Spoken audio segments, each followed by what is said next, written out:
I got to ask a question. How many of you have been in a store, grocery store, Walmart, anywhere else, and as you're checking out, they say paper or plastic? Okay. Now, those of you that chose paper, raise your hand. Higher so I can see. 1, 2, 3, 4, 5, 6, 7. Okay. Those of you that chose plastic, raise your hand. Okay. From an environmental standpoint, which one is better? Let's take another vote here. From a convenience standpoint, plastic's better. It's got nice handles on it. You can kind of wad it up and throw it away. From an environmental standpoint, who thinks that paper is better? Who thinks that plastic is better? Okay, a couple of people. For those of you that think paper is better, why? What are some of the reasons that you think paper is a better bag to use than plastic? Paper is biodegradable. Okay, good. What else?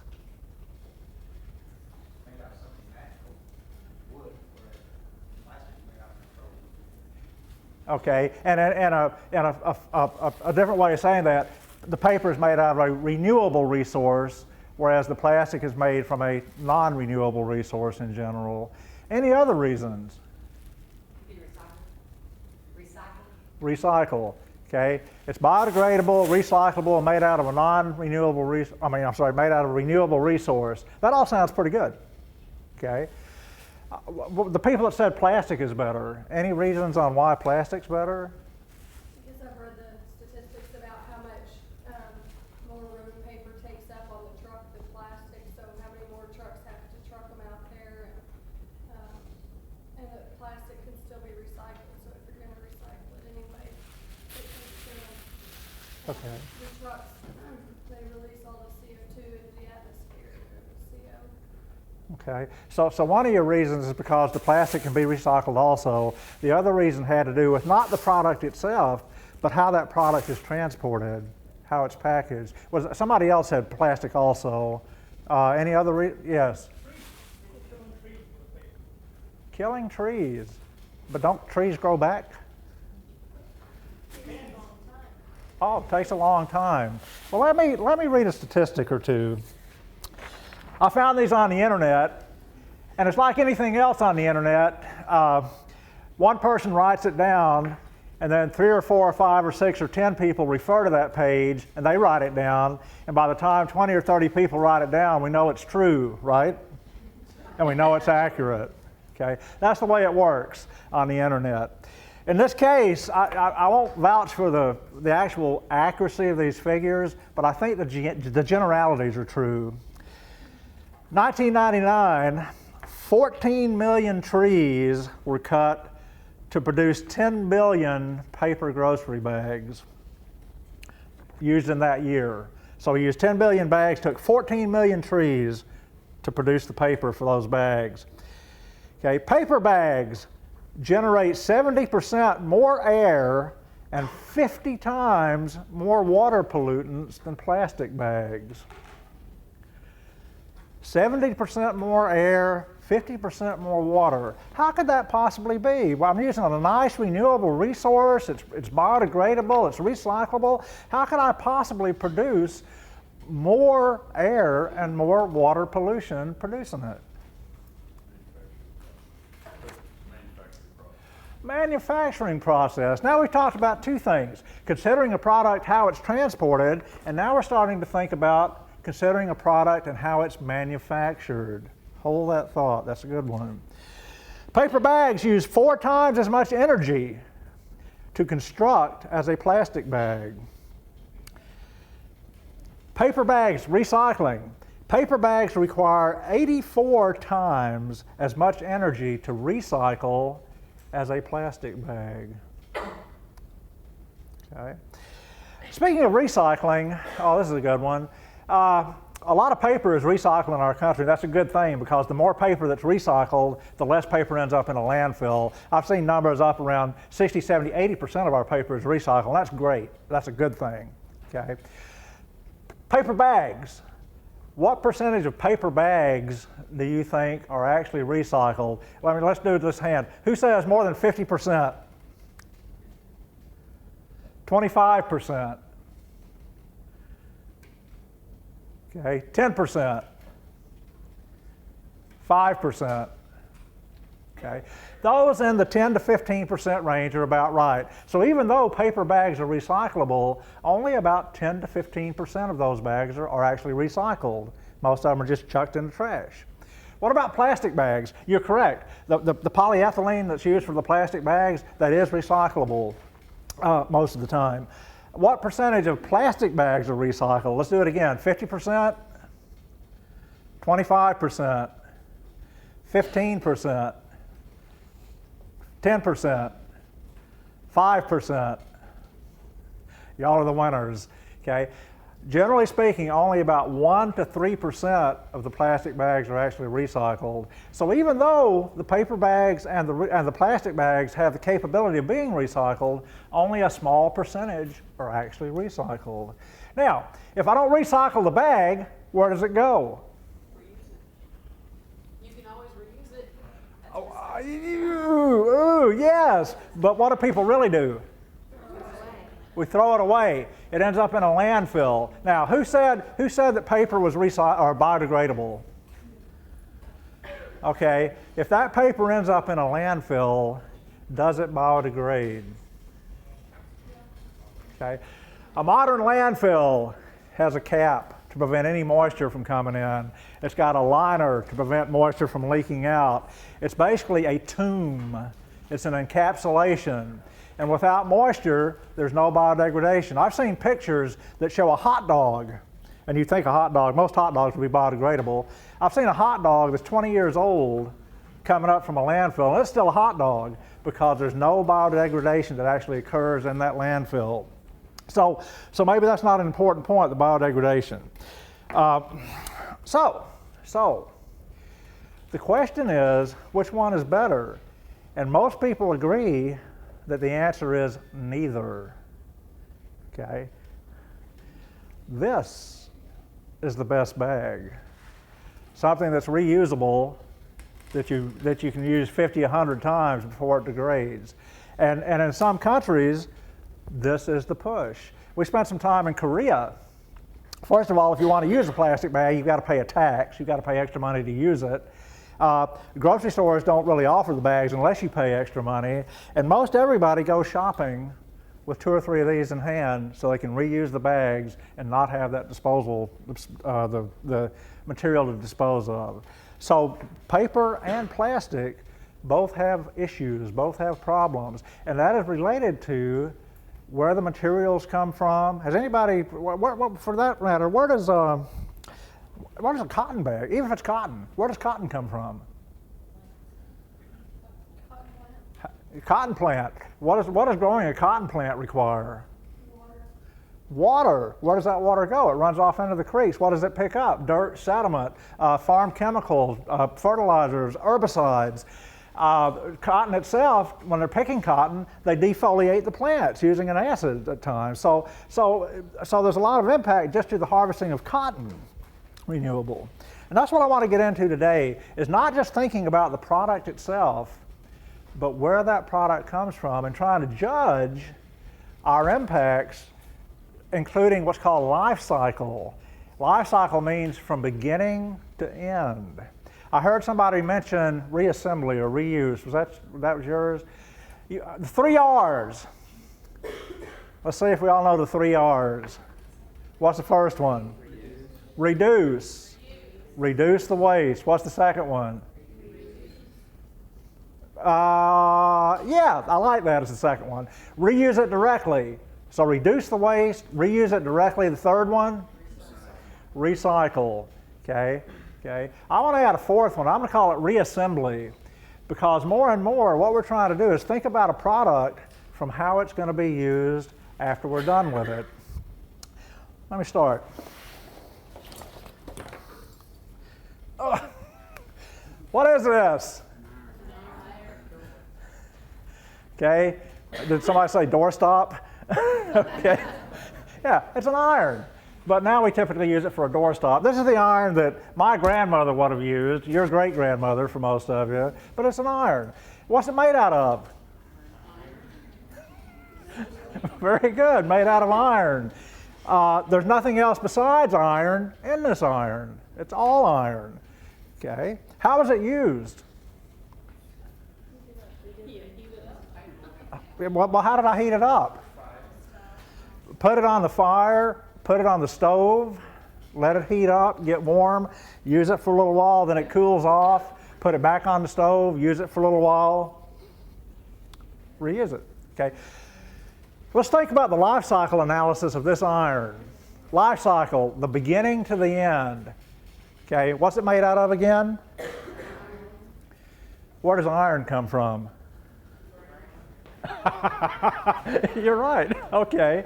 Has anybody been over to LBL and been around Hematite Lake, walked some of the trails there? There's some interpretive displays. Iron, yes, it comes from the ground. When I extract iron from the ground, what's left behind? A hole, thank you. Yes, a hole. A hole that can erode, a hole that can be a problem.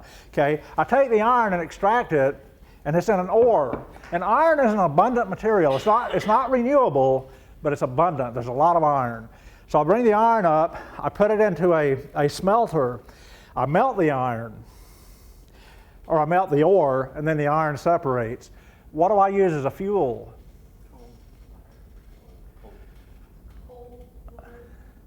Yeah, sometimes coal. What about 150 years ago when LBL was being used? Wood. Wood. So I'm using a lot of wood to create my fuel. And in fact, I don't use wood as wood, I use wood as coke.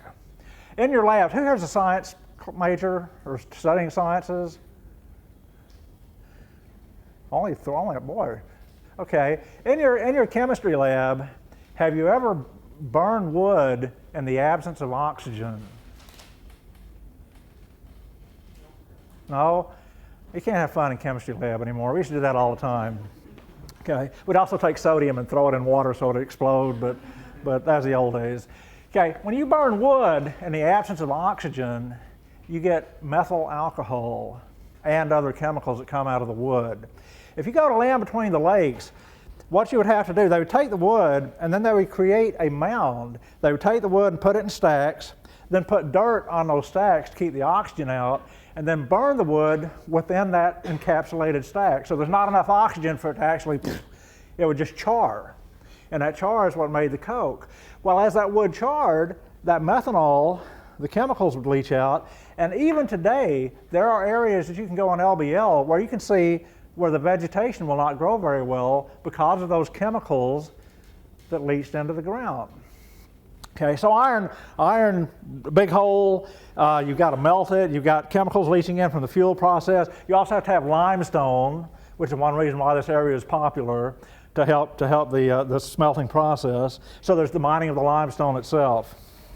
One thing over at LBL is pretty interesting. If you go over to LBL around Hematite Lake and dig a hole 6 inches down, you find blue stone. Who's seen that, the blue stone? What is that? Hematite.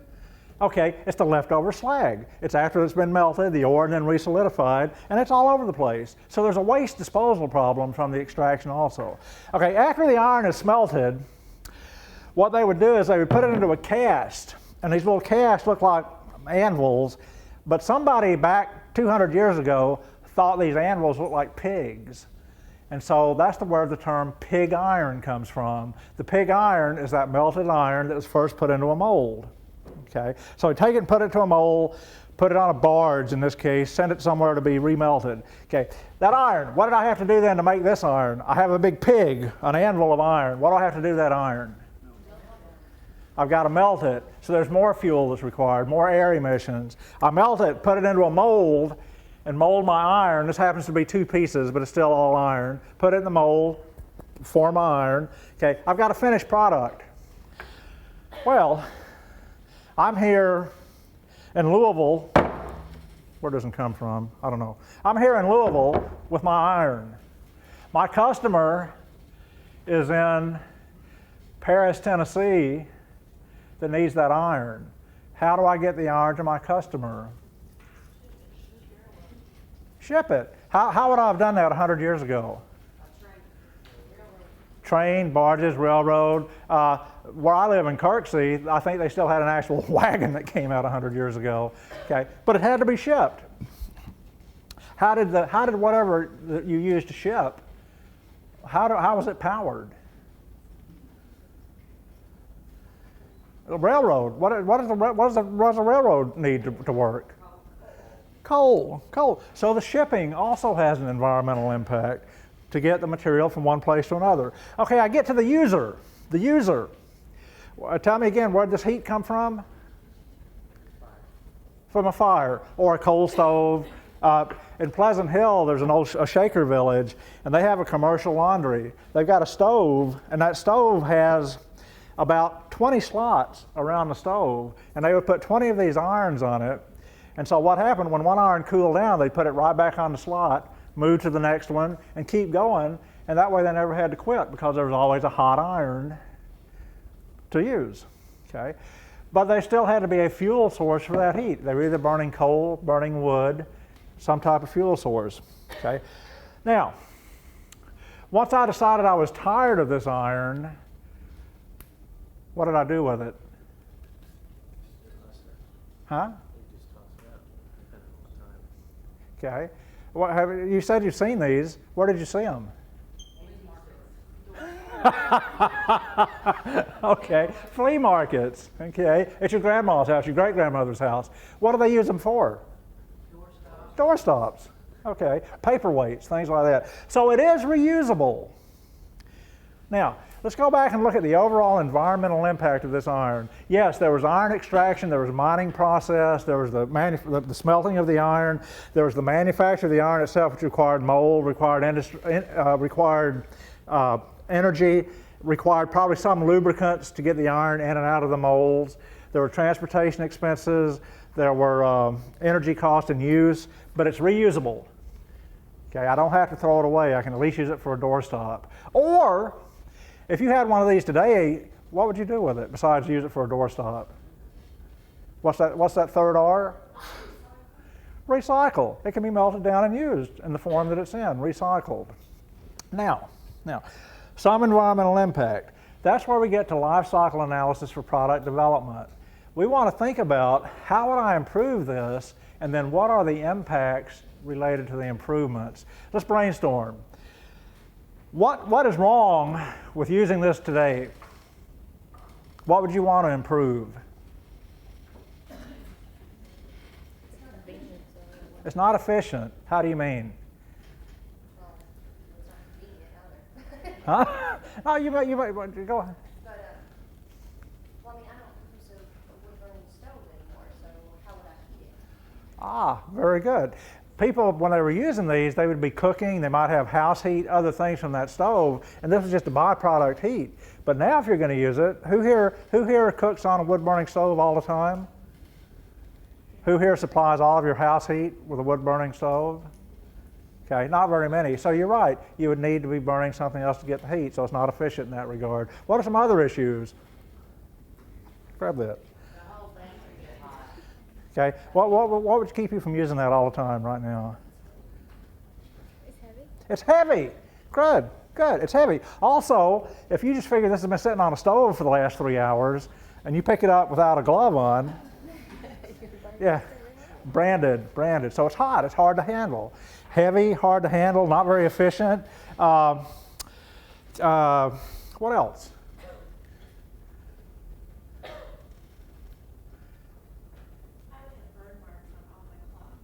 What's that? I would have burn marks on all my clothes. You can't control the temperature. It's either too hot, too cold. It's the same thing all the way across. Okay, so you want to improve this. What would you do to improve this iron? Buy a new one.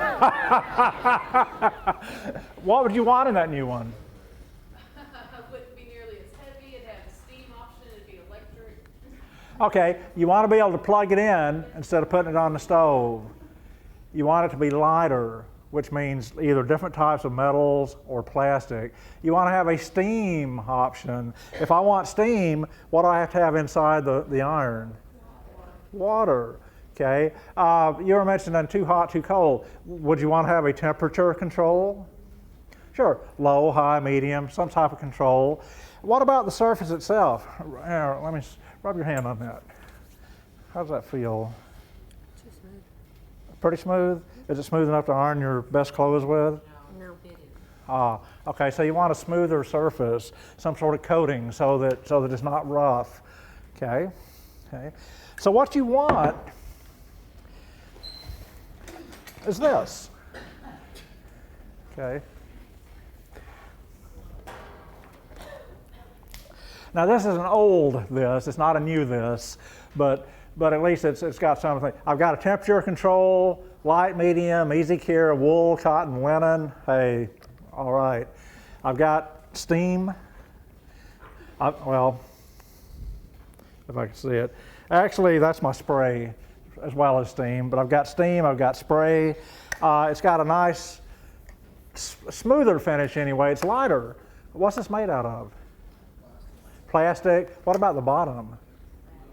Probably aluminum, so that it heats up faster and it's smoother. I've got a little warning light that says when it's on or not.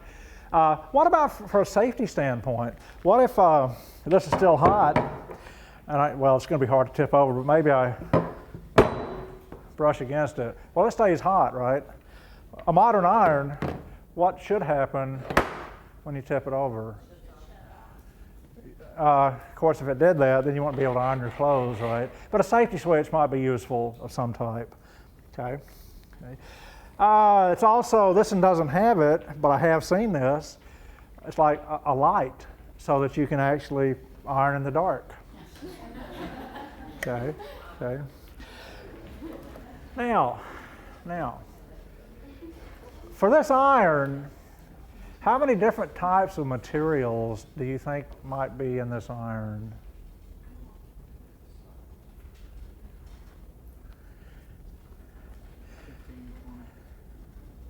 15, 20? Okay, such as the plastic that's here, the aluminum. What else would be inside this iron? Copper, steel, zinc, okay. To do life cycle analysis, what you need to do is for each of those materials, think about where they came from, how they're used, how they're manufactured, where they go, how they're assembled. What you're doing, I'll try to do this back here, is you've got to look at every component. Okay. And I've dumped this out so many times, I think I've lost some of my components. And this is even an older iron than the one there. So this plastic here is Bakelite, which nobody uses anymore. It's not recyclable, it's a bad plastic. But I've got the aluminum for the bottom. I've got copper for the reservoir. I've got plastic on the knobs, plastic on the handles. I've got probably 4 different metals in the base itself, from the screws, the copper, the switches, the slides, things that have to move. Okay.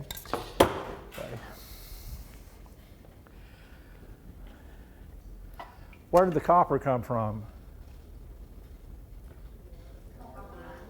The ground. Okay. What's left when I dig up the copper? A big hole. Okay. How is copper processed? You melt it. That's correct. You melt it. And a lot of copper comes from an ore that has, it's called a sulfide ore. And what happens when copper is processed, you have sulfur dioxide that escapes into the atmosphere. If there's any moisture and any sunlight, that copper dioxide will eventually form, the sulfur dioxide will eventually form sulfuric acid. I remember going to a copper smelter in Utah several years ago, and the person told me that what they have to do is all of their employees, they have to repaint the cars every 2 years because of the acid that would fall from the stack at the copper smelter. Okay, so copper. Anybody ever heard of Copper Hill, Tennessee? Y'all need to get out of Kentucky. Copper Hill is over in the eastern part of the state. There was a copper smelter there. For decades, nothing was alive in that area. The ground was barren, nothing, no vegetation lived, and it's because of the acid from the copper smelting. Okay, and that lasted for decades, 50, 60 years. What's worse, mining iron or mining copper? Probably the copper is worse than the iron. Okay, the copper's processed. Okay, assembly. Who here has worked in a manufacturer like a Briggs and Stratton or anything? You've worked. Okay, when people are cutting metals or assembling metals, what do they use? Okay, power tools, saws, lathes, different types of cutters. What does each one of those need to run? Electricity. What else? Water to cool the part as it's going through. Yeah, you've got to have water for cooling. You've got to have lubricants for the machines themselves. They've got to be maintained. And if you think about all the components that go on a machine, that adds on to each of the steps. So the fancier we get with manufacturer, the more resources we're using. So for the iron, you would need to go for a life cycle analysis, a life cycle assessment. You would go through each of the materials here and determine if there is something better that you can use. Now let me pass out a handout.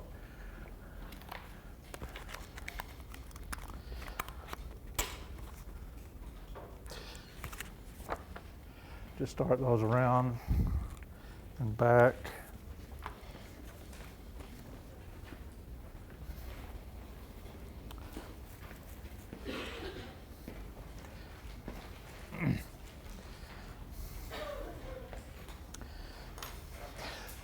We've talked about metals. What about plastic? Where does plastic come from? Petroleum. Okay. Petroleum, renewable or non-renewable? At least in our lifetime, non-renewable. Okay. Okay. Where does the petroleum start? I dig a hole. I pump it up. Are there any environmental impacts due to the drilling process itself? Yes. BP knows all about that. BP definitely knows all about that. Okay. Has anybody here been to a refinery? Describe it. Yeah. Was it a place you just felt comfy and homey in, like you'd want to take a picnic, or? Also some odors and large pipes and pumps and electronic equipment. Okay. Spills, leaks. Okay. Pretty nasty place. I did some work in the original Gulf Oil refinery, and it's the nastiest place I've ever been. Okay. So anyway, the processing of the oil has an impact. Okay, plastics themselves, you have to take that the oil that's been refined, you take that, mix it, you've got to have energy, you've got to have other equipment, you've got to have tanks, you have spills, you have environmental impacts. So it grows and grows and grows. So we start out with this, which has a few impacts, and we end up with this, which probably has 100 times the environmental impact. So, which is better? This or this? Let's do this. From an environmental standpoint, which is better? This or this? What? The doorstop. Yeah. Let's take a vote. Who says this one? The doorstop. Who says this one? Okay. and why? I mean, there's some validity to that. You'd actually use it more. And energy might actually be a little less with this one than with this one. Okay.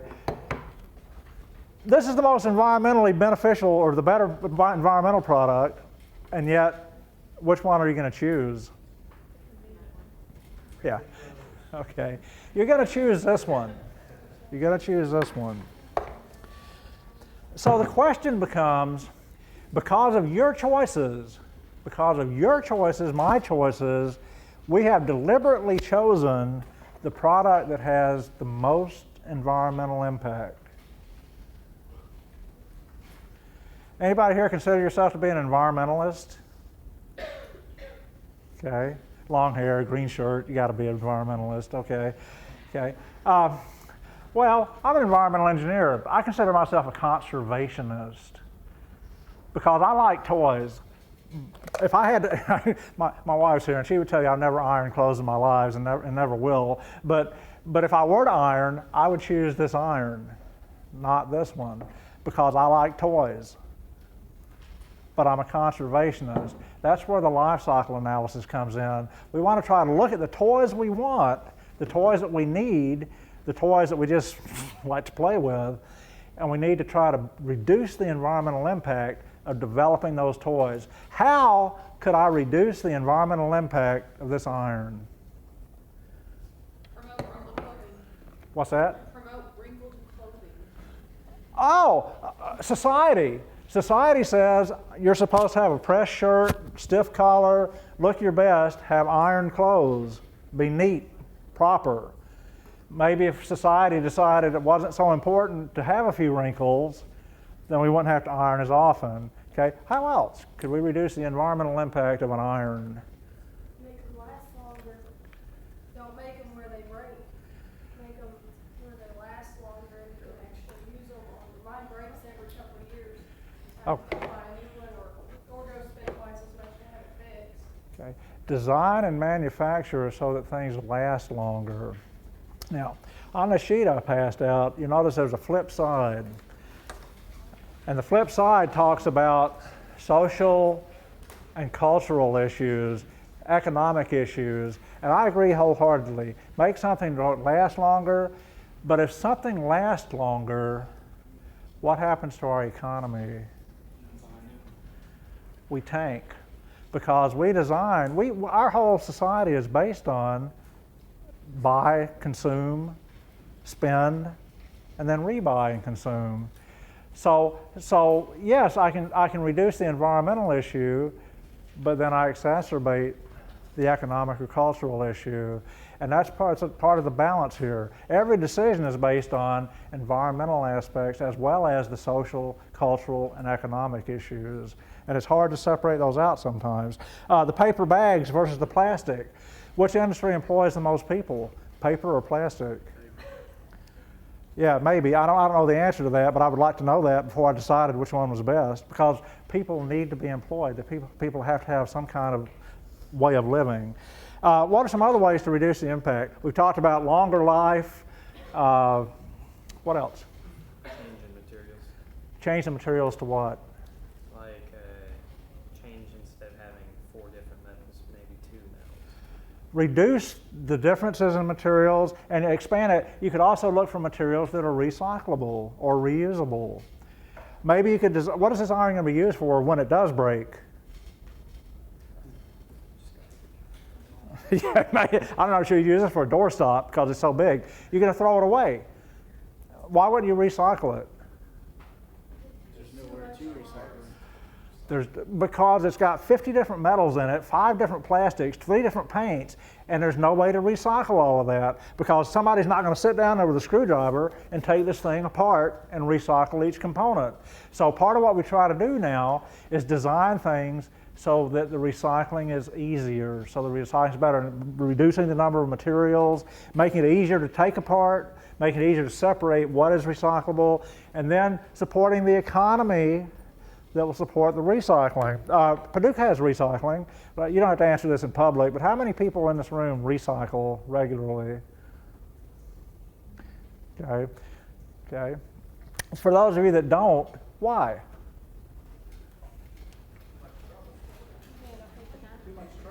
Too much trouble. It's not convenient. I mean, we've got recycling cans all over the university, but you know, if I'm in a classroom drinking a soft drink. Now, because I feel like I've got to do it, I'll still take it down to the recycling can. But most people, and me included sometimes, you'll be in a classroom, the trash can's right there, the recycling can, oh man, they're all the way down the hall back at the vending machine. So as I walk out of class, I just chuck my bottle into the trash can because it's not convenient to recycle. Okay? Even when we recycle, it's hard to keep the economy stimulated with that. In Murray, we have a recycling day, and we don't recycle glass, or at least not very commonly. Why would I not recycle glass? Because it's cheaper to make new glass than it is to recycle the glass.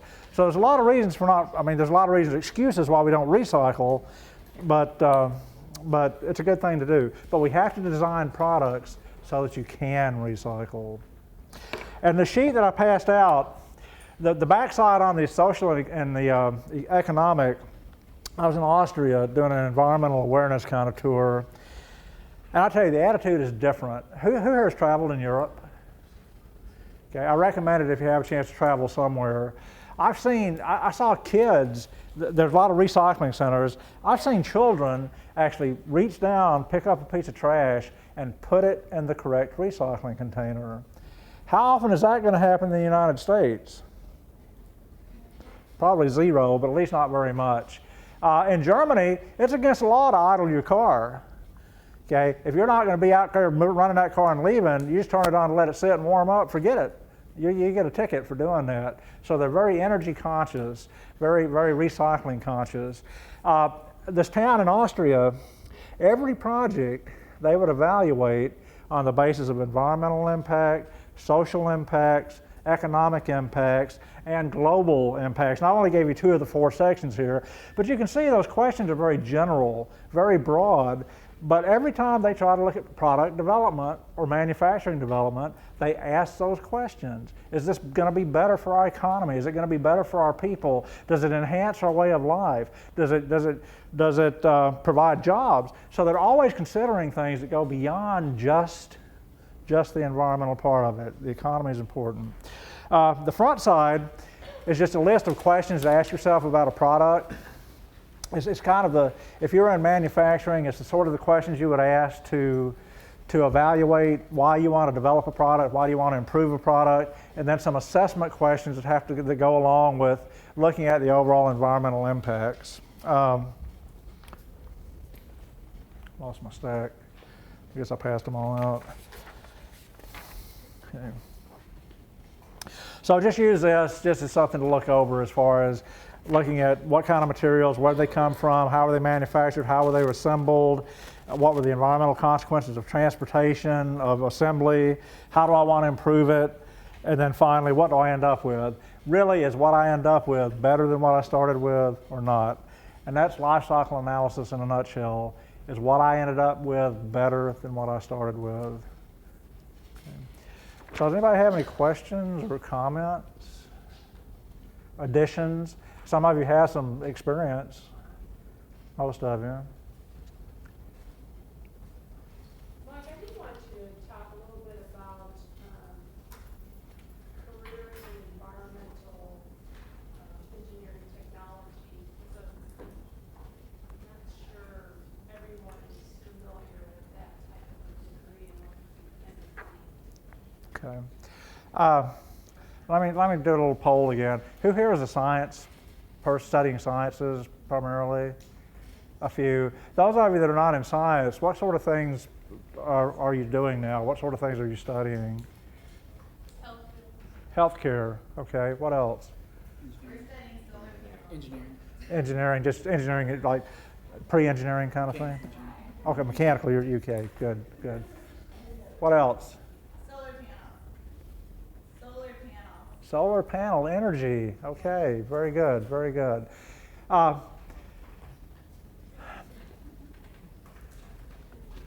Before 1970, 1960, which I realize is a long time ago for some of you, prehistoric age, the United States was a mess. We would have rivers that caught on fire. We would have people getting sick. We would have, in South Carolina, for example, the river might be red, it might be blue, depending on which textile mill happened to be running what color dye that particular day. There were essentially, even though we pat ourselves on the back as being advanced, there were essentially no laws pertaining to environmental protection until the early 1970s. There were a few, but the real laws went into effect in the 1970s, 1980s. At that time, the environmental field skyrocketed because the laws being passed and the compliance was being required. Most of those laws focused on water supply and wastewater treatment from industry and municipalities. Okay. I was a civil engineer, I am a civil engineer, and civil engineers are all the time doing public works kind of projects, bridges, cities, roads, transportation plans.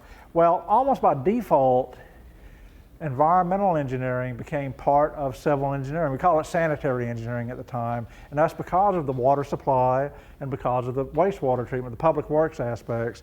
And so here's a bunch of civil engineers that know how to pour concrete, designing biological and chemical water and wastewater treatment systems. And we did okay, but we didn't do all that well. Over time, people began to recognize that to be an environmental scientist, to be an environmental engineer, you have to have a well-rounded background. You need chemistry, you need biology, especially microbiology. You need some engineering related to how things are put together, fluid mechanics, hydraulics. So geology, geosciences. So you need this multidisciplinary background. And that's when environmental engineering started to become more popular. It's still some of it's nested in civil, but the environmental engineering popped out of that. Okay. Also, some of the environmental science fields came from that era.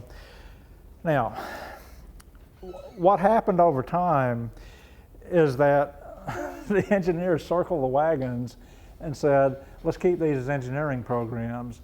And we actually de-evolved. De-evolved, is that a good biology word? De-evolved. Anyway, we started doing less and less science and more of the traditional engineering. So what happened is some of the places would try to be a little more progressive, and they would look at environmental engineering and environmental engineering technology. And what that's supposed to do is allow people to have some science, some engineering, some hydraulics, some other courses that are related. And that's been fairly successful in some areas. But what happens is the engineers still tend to be oriented towards water and wastewater, whether it be in an industrial setting or a municipal setting. Where's my solar panel person? Okay. Solar panels typically are the mechanical engineers. When you look at energy, you're looking at chemical engineering, mechanical engineering as being the strongest basis for energy development, alternative energy development.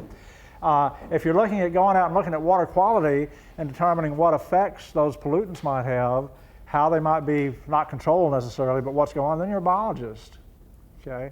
So it's a very cross-disciplinary field. As far as careers, I talked about how they ramped up in the 70s, and then what happened is no new laws were being passed, and so things stabled out. Okay, but what's happened? How old am I? Somebody make a guess. We'll do the poll. 50, 55, 60. Okay, okay, not quite 60. Well, what's happened is people that were in school when I was in school in the 70s doing what you're doing, they're starting to retire. And so there's a lot of replacement type of opportunities in the environmental field.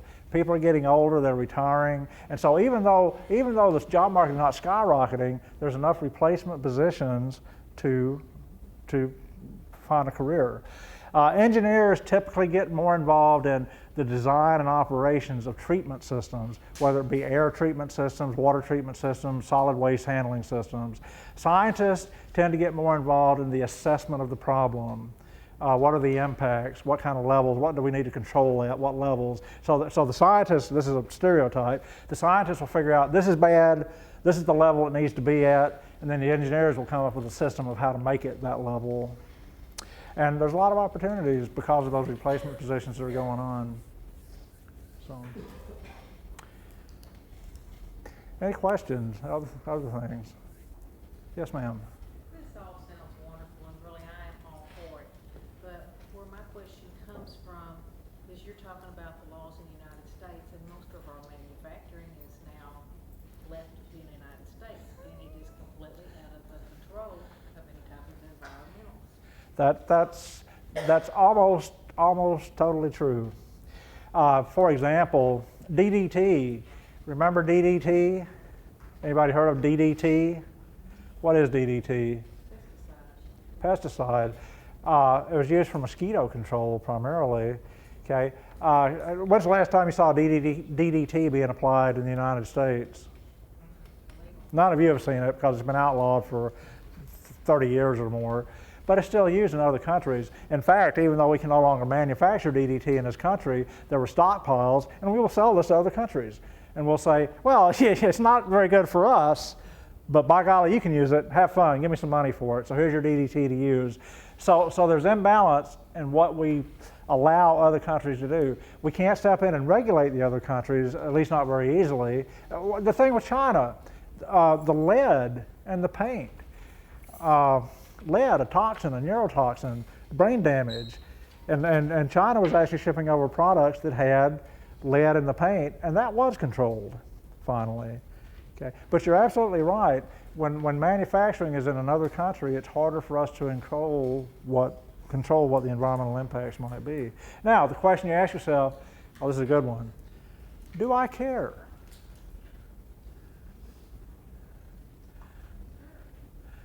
Hey, it's China. Why would I care about China? If they want to pollute their rivers, if they want to have air pollution problems, if they want to suffer, why should I care? It's the same earth. Ah. And it doesn't, it's gonna get better. Very good. In the environmental world, that's a great one. There are no boundaries. Things are going to move from one area to the other, or the impacts are going to be felt from one area to another. Very good. Very good. Other questions, comments?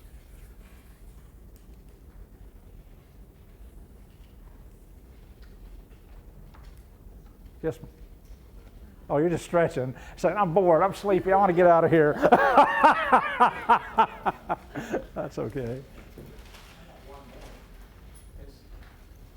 All this stuff you mentioned, I just wondered, what about, why can't, for instance, Kentucky grow marijuana and have it as legalize it and make it into a renewable resource?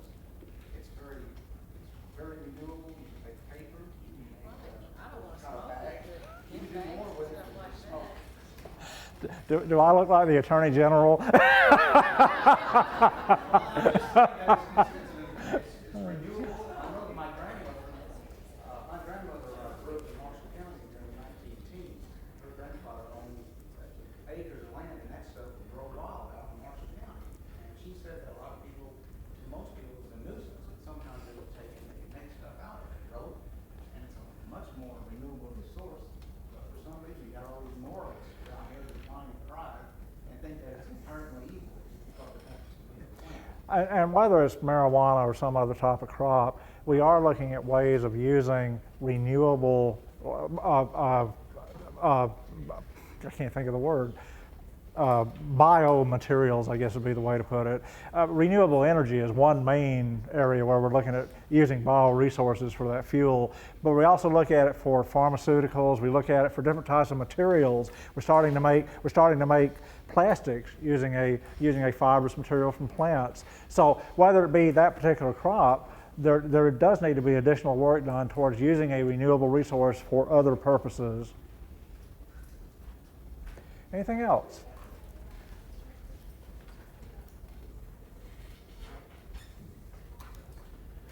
Well, thank you. Well, is there one take-home message that you want to give before you leave us today, Mike? One take home. Reusable bags now, right? Yeah, use this instead of the plate.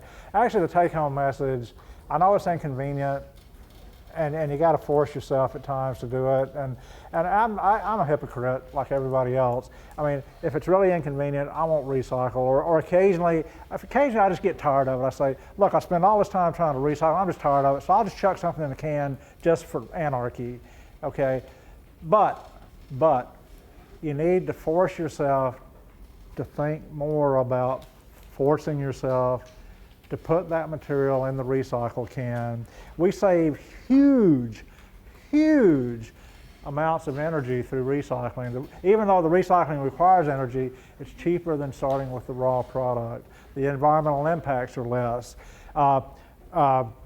Metals, of course, is a no-brainer. Everybody can recycle metals, and it's a very good way to do that. Paper, all the landfill space is not being used. Plastics, takes a little more work to separate those plastics and to recycle the plastics, but still it's cheaper than using the raw material.